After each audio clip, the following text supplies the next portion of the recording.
Lakini pia kwenye sekta binafsi, kuna vyama vya wafanyakazi, na vyama vya wafanyakazi, kuna baadhi ya sekta binafsi wamekuwa si rafiki wa vyama vya wafanyakazi.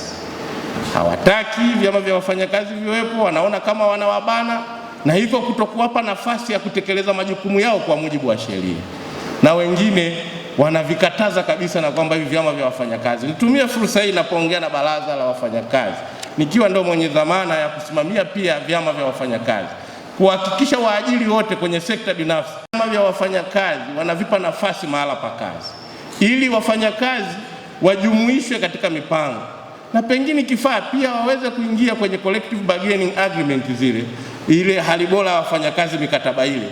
Maana tunapomjengea mikataba ile ya hali bora mahali pa kazi, wafanyakazi wanakuwa motivated.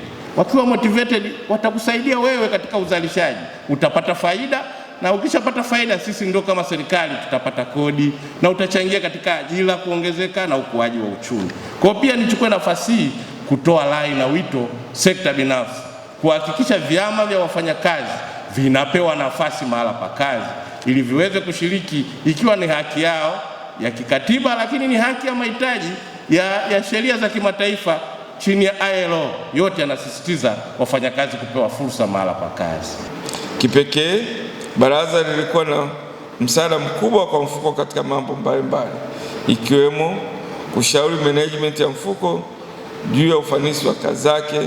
Mathalani, baraza lilishauri mfuko kuzindua mfumo wa PSSF pamoja, ambao umewezesha wanachama wengi kujisajili na kuwasilisha maombi yao ya mafao yao kwa njia ya mtandao.